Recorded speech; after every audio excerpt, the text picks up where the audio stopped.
शामली गांव बेहद ही सुंदर गांव था, जहां के लोग मिलजुल कर रहा करते थे। इस गांव में एक स्कूल था जिसमें गांव के सभी बच्चे पढ़ने जाया करते। एक रोज उस स्कूल में पढ़ने वाली सीता, जो कि महज 12 साल की थी, वो काफी समय बाद स्कूल आती है। अरे, ये नई बच्ची कौन है? अच्छा अच्छा, याद आया, सीता। इतने दिनों बाद स्कूल कैसे आना हुआ? या घर का रास्ता भूल गई थी तुम? एक तो ये ढंग से पढ़ाता नहीं है, ऊपर से कह रहा है तू स्कूल क्यों आई है? अभी बताता हूँ इसे। नहीं नहीं चिंटू, अपने टीचर के बारे में ऐसा नहीं कहते, और सच तो ये है कि मैं बहुत समय बाद स्कूल आई हूँ। क्या खुसर फुसर हो रही है? चलो चलो जल्दी से अपनी बेंच पर खड़ी हो जाओ। लेकिन टीचर जी, सीता की तबीयत ठीक नहीं है, इसीलिए वो इतने दिनों बाद स्कूल आई है। अरे, इसकी तबीयत ठीक नहीं थी तो स्कूल आई क्यों? और पढ़ने लिखने की भी क्या जरूरत? सावित्री काकी ने हेडमास्टर साहब को एप्लीकेशन दिया था कि सीता 20 दिनों की छुट्टी पर है, और आज वो 20 दिनों बाद आई है। तू बड़ी तारीफ कर रहा है सीता की, तुझसे क्या लेना देना है उसका? चलो अच्छा है, तेरे साथ कोई तो बेंच पर खड़ा होने वाला मिल गया। दोनों अपनी अपनी सीट पर खड़े हो जाओ और बाकी के बच्चों को जो काम दिया है वो पूरा करके लाए हो ना। भास्कर गांव के स्कूल के बच्चों को पढ़ाता कम और उनको डराता ज्यादा था, जिस वजह से भास्कर बच्चों को जो कहता बच्चे वो करते। चिंटू, अब तो लंच हो गया और मुझे चक्कर आ रहा है। फिक्र क्यों करती है, मैं हूँ ना। जिस दिन ये मेरे घर के सामने से गुजरेगा ना, उस दिन मैं इसे बताऊंगा। अभी तो ये स्कूल में है तो अपनी दादागिरी दिखा रहा है। अपने टीचर को ऐसे नहीं बोलते, मैंने तुझे अभी बताया ना। तभी सीता बेहोश होकर गिर जाती है और उसके सर में गहरी चोट लग जाती है, जिसके बाद सीता को स्कूल से छुट्टी मिल जाती है। अरे चिंटू, सीता, तुम दोनों स्कूल से जल्दी कैसे आ गए? कुछ नहीं, बस सीता गिर गई थी, उसे चक्कर आया और वो गिर पड़ी, उसके सिर पर चोट आ गई है। हाँ माँ, मैं चक्कर खाकर गिर गई और सर में चोट लग गई है। हेडमास्टर साहब ने कहा है कि मैं कुछ दिन और छुट्टी ले लूं। आज पूरे 20 दिन पर तो स्कूल गई थी। सीता पिछले काफी समय से बीमार थी। उसे अस्थमा था और किसी भी वक्त सीता को अस्थमा का अटैक आ जाता। अस्थमा के अटैक के कारण वो कहीं भी बेचैन हो जाती, जिस वजह से पिछले काफी समय से सीता का इलाज चल रहा था। सीता के पिता पैसे खर्च होता देख उसे नापसंद करने लगे थे। चिंटू, तू घर जा, और सीता चल बेटा अंदर, तेरे लिए खाना बना देती हूँ। सावित्री भी सीता की तबीयत को लेकर परेशान रहा करती। अब सीता घर से ही पढ़ने लगी थी। रोज देर शाम चिंटू और सीता दोनों ही बैठकर पढ़ाई किया करते। सीता पढ़ने में काफी होशियार थी। एक दिन चिंटू देर शाम स्कूल से आता है और सावित्री से कहता है, सावित्री काकी, सीता को बता देना 10 दिन बाद से एग्जाम शुरू है, तो थोड़ा पढ़ने पर और ज्यादा ध्यान देना होगा। लो, कर लो बात। इस एग्जाम को भी अभी आना था। कोई बात नहीं, तुम दोनों मिलकर तो एक साथ पढ़ते ही हो ना। क्या कहा तूने? एग्जाम आ रहा है? भगवान, फिर तो मुझे कल से स्कूल आना होगा। नहीं नहीं नहीं, अभी लगातार तुझे 3 दिन चेकअप के लिए जाना है। पढ़ाई तो तेरी घर से ही हो पाएगी बेटा, और अगर इस साल पास नहीं हुई तो अगले साल फिर से एग्जाम दे लेना। हाँ हाँ, क्यों नहीं। पैसे तो पेड़ में लग रहे हैं, बाप कमा रहा है, बच्चे उड़ा रहे हैं, पत्नी को कोई फर्क नहीं पड़ता। क्यों, सही कहा ना? बच्चों को ताने देना और बीवी को सुनाना, यही आता है आपको। पहले ही कह देता हूँ, अगर इस बार ये एग्जाम में फेल हो गई या फिर इसके अच्छे नंबर नहीं आते हैं तो अगले दिन से इसे स्कूल जाने की जरूरत नहीं, बैठी रहे घर में। कुछ साल बाद शादी करके अपने घर जाए। ठीक है सीता, मैं चलता हूँ। एग्जाम तो हम पास करके रहेंगे। अंकल, आपको इतना सोचने की जरूरत नहीं है। आता हूँ तेरे घर भी तेरे पिता से शिकायत करूंगा। आजकल बच्चे भी बड़ों से बात करना भूल गए हैं। गोपीनाथ अपने कामों में लग जाता है।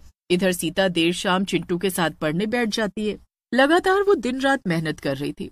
हालांकि उसने अपनी बीमारी के कारण स्कूल से छुट्टी ले रखी थी, जिस वजह से वो घर से ही पढ़ने के लिए चिंटू स्कूल में जो कुछ भी समझ पाता वो जाकर सीता को बता दिया करता। अब करीब 10 दिन बाद एग्जाम शुरू होते हैं। क्या बात है, क्या बात है, आज फिर सीता माता के दर्शन हो ही गए। कैसे आना हुआ सीता बेटा? अरे टीचर जी, कैसी बातें कर रहे हैं? हम यहाँ शादी की पार्टी में तो आए नहीं है। एग्जाम है तो आना तो पड़ेगा ना। एग्जाम खत्म होने दो, उसके बाद मुर्गी देने वाला अंडा बनाऊंगा तुझे। बहुत बोलने लगा है। और हाँ, पूरे साल बेशक स्कूल ना आओ, लेकिन एग्जाम में आना जरूरी है। अगले साल भी एग्जाम आएंगे, उसमें हिस्सा ले लिया होता है। सीता अपने टीचर की कड़वी बातें सुनकर उसे नजरअंदाज करती है और एग्जाम देने बैठ जाती है। ये एग्जाम लगभग 5 से 6 दिन चलता है और उसके बाद सभी बच्चे निश्चिंत हो जाते हैं। अब इंतजार होता है तो 15 दिन बाद आने वाले एग्जाम के रिजल्ट का, जिसके लिए बच्चे इंतजार कर रहे थे। स्कूल के बीच में कुछ दिनों के लिए छुट्टी पड़ जाती है। चिंता न कर, माँ के साथ समय पर पहुंच जाऊंगी। अब अगले ही दिन सभी बच्चे स्कूल में पहुंचते हैं। और तो और उसमें से करीब 10 बच्चे फेल थे, जिसमें चिंटू और सीता का नाम भी था। सीता इस बात से काफी हैरान थी। नहीं माँ, ऐसा हो ही नहीं सकता, मैंने सारे क्वेश्चन के आंसर दिए थे। ये तो सरासर गलत है। अगर बच्चे कह रहे हैं कि उन्होंने अच्छे से एग्जाम दिया है तो दोबारा पेपर चेक होना चाहिए। सावित्री और बाकी के और भी लोग बहुत कोशिश करते हैं, लेकिन स्कूल वाले कोई सुनवाई नहीं लेते। इधर गोपीनाथ सीता को बहुत सुनाता है, जिस वजह से सीता बहुत परेशान हो जाती है। अपने पापा की कई बातों का बुरा नहीं मानना बेटा, उनकी तो बोलने की आदत है। लेकिन करीब 2 महीने बाद टेंशन और बीमारी के कारण सीता इस दुनिया को छोड़कर जा चुकी थी। सावित्री का सब कुछ उजड़ जाता है। गोपीनाथ को भी इस बात का दुख तब होता है जब वो अपनी बेटी को खो देता है, और अपनी बेटी को खोने के 1 महीने बाद वो अपनी पत्नी को भी खो बैठता है। सीता के बिना सावित्री भी दुनिया को अलविदा कह चुकी थी। अरे सावित्री बहन जैसी माँ भगवान सबको दे। अपनी बेटी के जाने के बाद खाना पीना जीना सब छोड़ दिया उस औरत ने।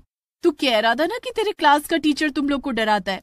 कल ही गांव की सारी औरतों को ले जाकर उसे अच्छे से सबक सिखाती हूँ। इधर बसंती गांव की औरतों को ले जाकर जब दोबारा बच्चों के पेपर चेक करवाती है तो उसमें सबसे अच्छा नंबर सीता का होता है।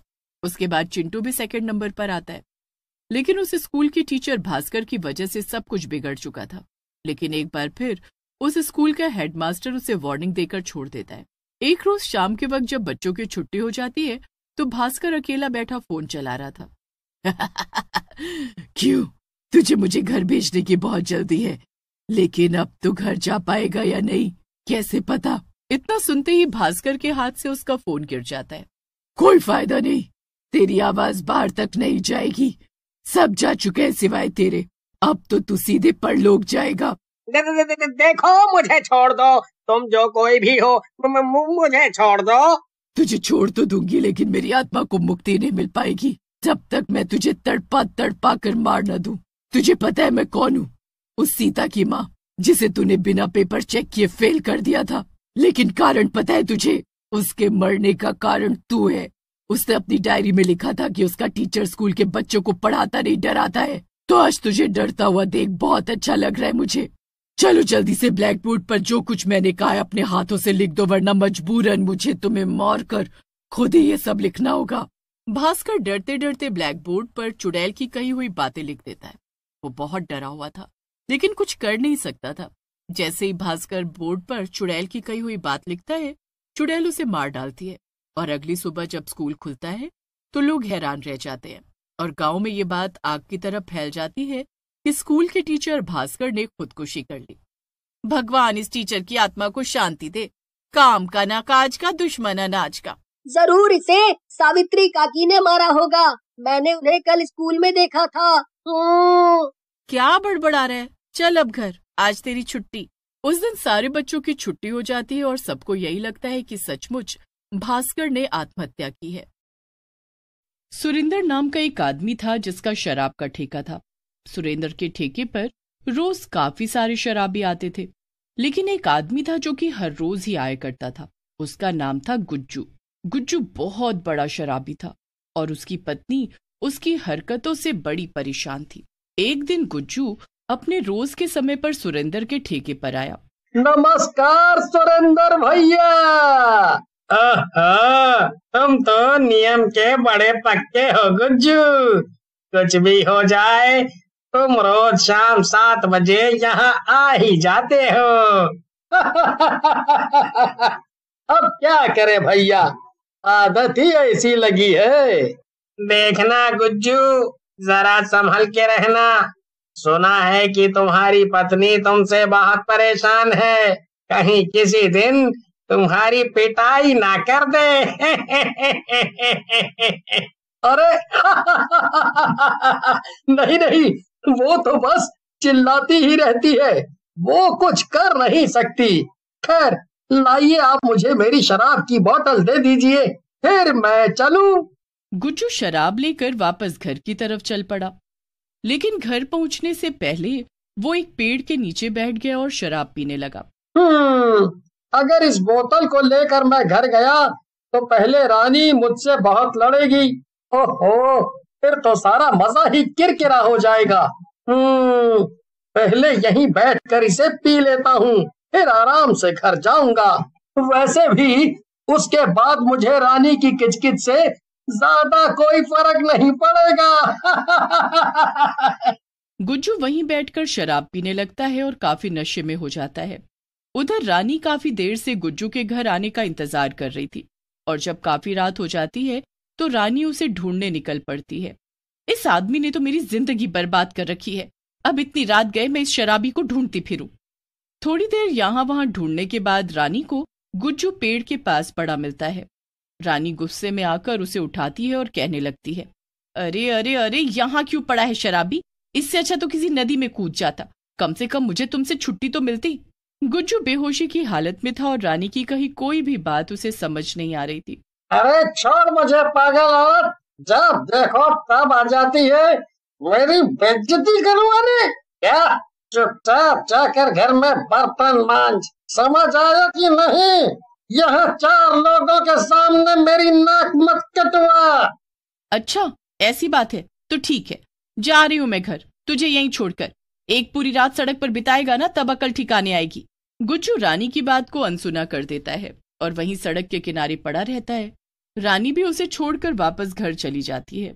आधी रात तक गुज्जू वहीं पड़ा रहता है, पर एक गाड़ी तेज रफ्तार से उसकी तरफ आती है और उसके ऊपर चढ़ जाती है। इसकी वजह से गुज्जू मर जाता है और एक शराबी भूत में बदल जाता है। अरे ये क्या हो गया मेरे साथ? कहीं मैं भूत तो नहीं बन गया? क्या फर्क पड़ता है, अब तो कोई मुझे रोकने टोकने वाला भी नहीं होगा। अब मैं जी भर के शराब पी पाऊंगा। भूत ये बोलकर सुरेंद्र के ठेके की तरफ चल देता है। आधी रात का समय था तो सुरेंद्र के ठेके पर ज्यादा लोग नहीं थे। ओहो, आज तो बड़ी अच्छी कमाई हुई है मेरी। लोग इसी तरह शराब पीते रहे और मुझे लखपति करोड़पति बनाते रहे। भूत को आता देखकर सुरेंद्र डर जाता है और दुकान छोड़कर भाग जाता है। अरे ये मुझे देखकर डर क्यों गया? अरे मैं तो भूल ही गया था कि मैं अब भूत बन गया हूँ। वाह, अब तो शराब के लिए पैसे देने की भी जरूरत नहीं है। भूत बनने के तो बड़े फायदे होते हैं। शराबी भूत वहीं ठेके पर बैठकर काफी सारी शराब पी लेता है और फिर नशे में इधर उधर झूमने लगता है। झूमते झूमते वो सड़क पर आ जाता है। इतना ही नहीं, भूत आसपास से गुजरने वाले लोगों को पकड़ पकड़ कर खा भी रहा था। बाबा, जिंदगी हो तो ऐसी, खाओ पियो ऐश करो। बाबा, अगर मुझे पहले पता होता कि भूत बनने के इतने फायदे हैं तो मैं कब का मर गया होता। दूर खड़ी एक चुड़ैल ये सब तमाशा देख रही थी। वो तुरंत शराबी भूत को पहचान लेती है। ये सच में गुज्जू भैया है? हे भगवान, ये सब क्या हो रहा है? ये भूत कैसे बन गए? और देखो तो जरा कैसे अभी भी ये शराब के नशे में धुत है। पता नहीं घर पर रानी दीदी का। असल में वो चुड़ैल मरने से पहले रानी के मोहल्ले में ही रहती थी। वो और रानी अच्छे दोस्त हुआ करते थे। यहाँ तक कि चुड़ैल का पति और गुज्जू भी अच्छे दोस्त थे, पर गुज्जू ने चुड़ैल के पति नीरज को भी शराब की बुरी आदत लगवा दी। अक्सर चुड़ैल का पति नशे में उसे मारता था और ऐसे ही एक दिन उसने चुड़ैल को इतना मारा कि वो मर गई और चुड़ैल में बदल गई। पर फिर क्या था, चुड़ैल ने अपने पति को डरा डरा कर मरने के बाद उसकी नशे की आदत छुड़वा दी। मुझे इस गुज्जू से नफरत तो बहुत है, इसी की वजह से मेरी जान गई। पर रानी दीदी का पता नहीं क्या हाल होगा, अभी जाकर उन्हें देख कर आती हूँ। चुड़ैल रानी के घर पहुंच जाती है और खिड़की से झांक कर अंदर देखने लगती है। अंदर रानी अपनी बच्ची परी को सुला रही थी। रानी परी को सुलाकर रोने लगती है। मुझे तो कुछ समझ ही नहीं आ रहा कि आखिर मैं इस आदमी का क्या करूं। हम सबको छोड़कर वो वहां दिन रात सुरेंद्र के ठेके पर बैठा रहता है। न उसे मेरी कोई परवाह है और न ही अपनी बेटी की। मैंने इस आदमी से शादी करके अपनी जिंदगी की सबसे बड़ी भूल की है। चुड़ैल को ये सब देखकर बड़ा दुख होता है। वो धीमे से रानी को खिड़की के पास बुलाती है। रानी, सुनो रानी, इधर आओ। क्या? ये तो एक चुड़ैल है। ये मुझे अपने पास क्यों बुला रही है? हे भगवान, अब मैं क्या करूं? नहीं नहीं, मुझसे डरो मत रानी, इधर आओ। कहो, क्या चाहिए तुम्हें? अगर तुम्हें भूख लगी है तो मुझे खा जाओ, पर मेरी बच्ची को छोड़ देना। नहीं रानी, मैं तुम्हें यहाँ खाने नहीं आई। मैं सरला हूँ, सरला, वही जो तुम्हारी अच्छी दोस्त थी। क्या? सरला? मोहल्ले वाली? तुम तो मर गई थी ना? यानी तुम्हारा पति जो कहता था कि उसे तुम दिखती हो, वो नशे में नहीं कहता था, बल्कि सच में तुम चुड़ैल बन गई और उसे दिखने लगी? हाँ रानी, वो सब सच था, लेकिन अभी वो सब छोड़ो और मेरी बात ध्यान से सुनो। क्या कहना है तुम्हें? तुम मुझसे क्या चाहती हो अब? रानी, तुम्हारा पति गुज्जू मर चुका है और वो अब शराबी भूत बन गया है। अभी भी उसकी शराब की आदत गई नहीं। उसने सुरेंद्र के ठेके पर सबको डराकर भगा दिया और शराब पीकर वहीं सड़क पर नाचने लगा। और अब वहां से गुजरने वाले लोगों को वो मार भी रहा है और उन्हें कच्चा चबा ले रहा है। क्या? गुज्जू मर गया और अब एक शराबी भूत में बदल गया? ये सब क्या हो गया? अब मैं क्या करूं? सारा किस्सा सुनकर रानी को बड़ा गुस्सा आता है। आखिर क्या करूं मैं इस आदमी का? इसने तो मेरी जिंदगी नरक बना दी है। अब भूत बनकर भी ये सबको परेशान कर रहा है और शराब पी रहा है। हाँ रानी, पर तुम चिंता मत करो, मैं अभी उसे पकड़कर मारते हुए यहाँ लेकर आती हूँ। फिर हम दोनों मिलकर उसे ऐसा मजा चखाएंगे कि वो सपने में भी शराब को हाथ नहीं लगाएगा। तुम उससे बदला भी ले सकोगी। क्या तुम ऐसा कर सकती हो? ठीक है, मुझे मंजूर है। चुड़ैल जाती है और शराबी भूत को ढूंढने लगती है। वो देखती है कि शराबी भूत एक नाली में उल्टा पड़ा हुआ था। चुड़ैल गुस्से में उस पर जादू कर देती है और शराबी भूत हवा में उड़ने लगता है। चुपचाप लटका रहे हवा में और मेरे साथ चल। चुड़ैल भूत को रानी के घर के बाहर ले आती है और शराबी भूत हवा में झूलता रहता है। पंछी बनो, उड़ता फिरो मस्त गगन में। मुझे क्या, तू तो मुफ्त में शहर घुमा रही है। घुमाती रहे। तभी चुड़ैल अपना जादू तोड़ देती है और शराबी भूत धम से जमीन पर गिर पड़ता है। रानी भी शोर शराबा सुनकर बाहर आ जाती है। चुड़ैल जादू करती है और उसके हाथ में 2 जादुई डंडे आ जाते हैं। ये लो रानी, ये जादुई डंडे हैं। इससे जब तुम इस शराबी भूत को मारोगी ना, तो इसमें से करंट निकलेगा और इसे डर लगेगा, जिससे इसका सारा नशा चुटकियों में उतर जाएगा। रानी वो डंडा ले लेती है और रानी और चुड़ैल मिलकर शराबी भूत की खूब पिटाई करते हैं। काफी देर तक मारने के बाद रानी घर से बर्फीला पानी ले आती है और भूत पर डाल देती है, जिससे कि उसका सारा नशा उतर जाता है। तभी शराबी भूत की नजर अपने घर की खिड़की पर पड़ती है। वहां पर उसकी बेटी परी घर के अंदर से खड़े होकर उसे देख रही थी। फिर भूत रानी की तरफ देखता है और उसे खुद पर बहुत शर्म आती है। मुझे माफ कर दो, पर मैं क्या करूं? मुझे अभी भी शराब पीने का ही दिल कर रहा है। मेरा खुद पर कोई कंट्रोल नहीं है। मेरे पास एक तरीका है जिससे हमें इससे छुटकारा मिल जाएगा। इतना बोलकर चुड़ैल जादू से शराबी भूत को एक बड़े से डिब्बे में बंद कर देती है। अब मैं इस डिब्बे को यहाँ से बहुत दूर किसी जंगल में जाकर फेंक दूंगी। वहां पर जब इसे शराब मिलेगी ही नहीं, तो अपने आप इसकी शराब की आदत छूट जाएगी। ठीक है, तुम इसे ले जाओ अपने साथ। चुड़ैल भूत को ले जाकर दूर जंगल में फेंक देती है। वहां वैसा ही होता है जैसा चुड़ैल को लगा था। भूत को शराब न मिलने से उसकी शराब की आदत छूट जाती है और उसे मुक्ति भी मिल जाती है। रानी भी अब अपनी बेटी के साथ खुशी खुशी रह। Please like, share and subscribe. गर्मियों का समय था। उत्तर प्रदेश के एक सुदूर इलाके में स्थित था बिशनपुर गांव। ये गांव बाहर से देखने पर तो बिल्कुल सामान्य था। खेत, कच्चे घर, मंदिर और पगडंडी से जुड़ी गलियां, लेकिन इसके बीचों बीच था एक वीरान कुआं, जिसे गांव वाले प्यासा कुआं कहते थे। वर्षों से कोई उसमें झांकता तक नहीं था। रवि वहीं खड़ा होकर उस कुएं में झांक रहा होता है। तभी वहां एक बुजुर्ग आता है। ए लड़के, क्या झांक रहा है अंदर? रवि डर जाता है। कुछ नहीं बाबा, बस ऐसे ही। चल भाग यहाँ से और कभी इधर आना भी मत। तभी वहां गांव में आई नई नई टीचर जा रही होती है। क्या हुआ बाबा, क्यों बच्चे पर गुस्सा कर रहे हो? क्या किया उसने? अरे कुएं में झांक रहा है। कितनी बार मना किया कुएं में मत देखो, फिर भी। अच्छा हाँ, गिर सकता था वो। गिरने की बात नहीं है बेटा। कहते हैं कि जब भी कोई उस कुएं के पास प्यासा जाता है तो कोई सफेद कपड़ों में लिपटा बूढ़ा आदमी उसके सामने आ खड़ा होता है और कहता है पानी पियोगे, और अगर कोई हाँ कह दे तो वो दोबारा कभी दिखता ही नहीं। इस बात को मजाक मान रही हो? बनाओ मजाक बनाओ। जब एक दिन कुछ होगा तो मुझे मत कहना बताया ही नहीं। बुजुर्ग ये बोलते हुए वहाँ से चले गए। अरे लेकिन मैंने तो कुछ कहा ही नहीं है। कमाल है यहाँ के लोग भी। फिर एक दिन अचानक ही रविंद्र नाम का लड़का गायब हो गया। रविंद्र गांव के ही स्कूल में पढ़ने वाला होशियार बच्चा था। एक दिन दोपहर में क्रिकेट खेलते हुए प्यास लगने पर वो खेतों से होते हुए प्यासा कुआं की तरफ चला गया। उसके दोस्तों ने उसे जाते देखा था। उन्होंने उसकी आवाज भी सुनी थी, पर वो कभी वापस नहीं आया। वो कुएं की तरफ पानी पीने गया था। फिर हम इंतजार करते रहे लेकिन वो नहीं आया। 4 दिन तक गांव में खोजबीन हुई, मगर रविंद्र का कोई सुराग नहीं मिला। तब गांव वालों ने फिर से उस बूढ़े भूत की कहानियों को याद किया। कहीं उन बाबा की बात सच तो नहीं थी? क्या पता क्या हुआ होगा उस बच्चे के साथ में। एक दिन राहुल भी उधर गया। मम्मी तो मना करती है लेकिन अभी घर बहुत दूर है और प्यास भी लगी है। बस एक बार पानी पी लेता हूँ, कुछ भी नहीं होगा। लेकिन उसके बाद राहुल भी नहीं लौटा। इसके बाद घटनाएं तेज हो गई। 1 महीने के भीतर 3 और लोग गायब हो गए। हर किसी ने गायब होने से पहले पानी की बात कही थी।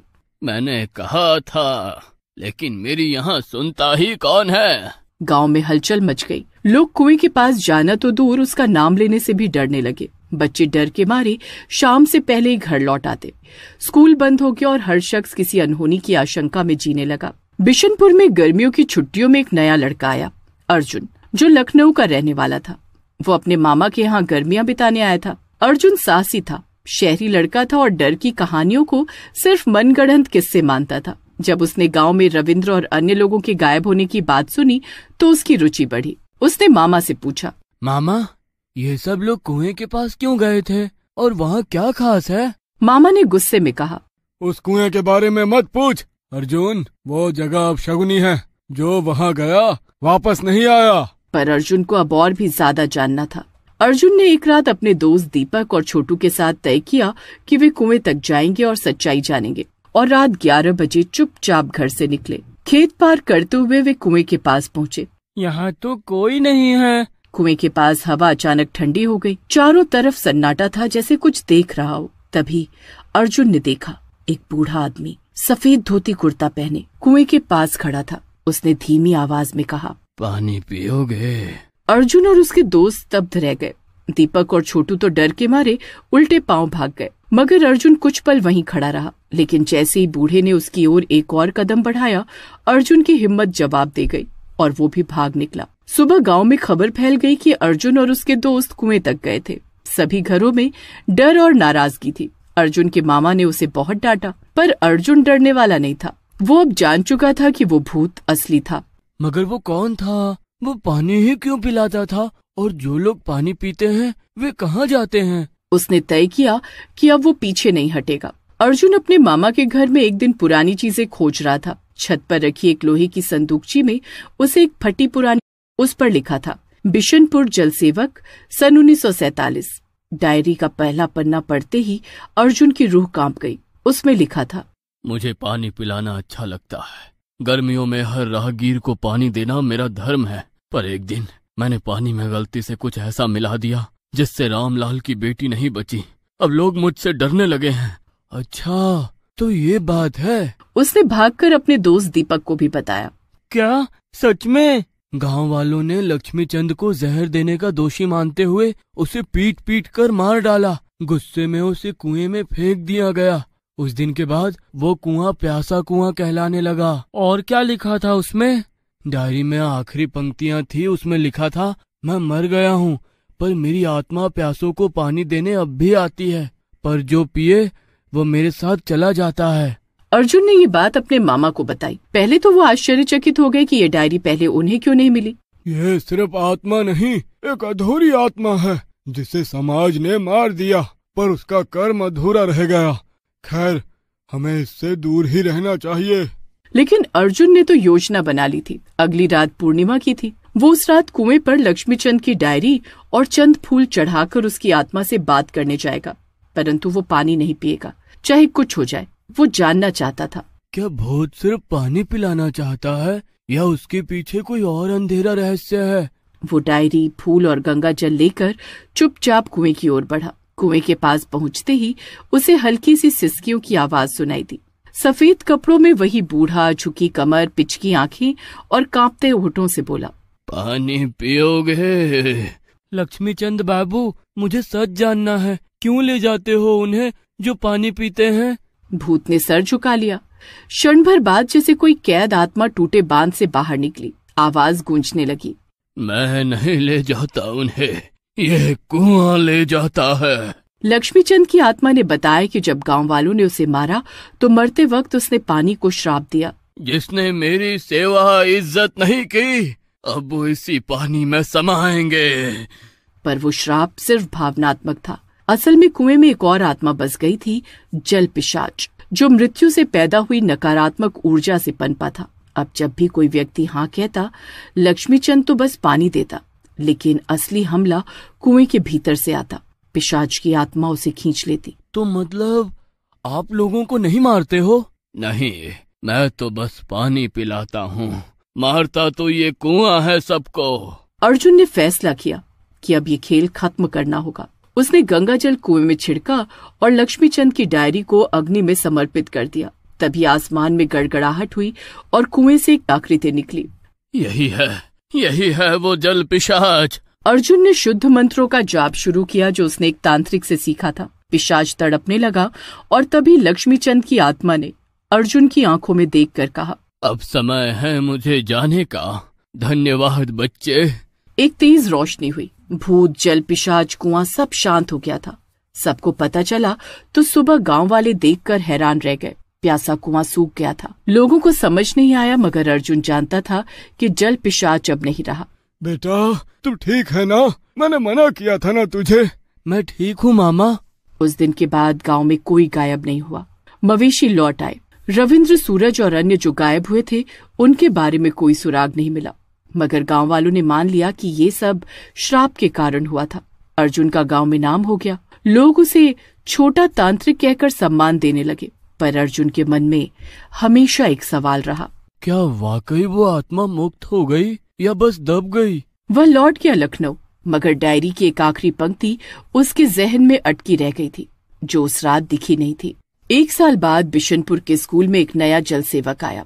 वही सफेद धोती, वही झुकी कमर और वही मुस्कान। पानी पियोगे? बच्चों में से एक ने खुशी से बोला, हाँ। लेकिन जैसे ही उस बच्चे ने लोटे से पानी पिया, उसका चेहरा पीला पड़ने लगा और वहाँ खड़ा मास्टर रमाकांत डर के मारे चीख पड़ा, लक्ष्मीचंद, तुम वापस आ गए?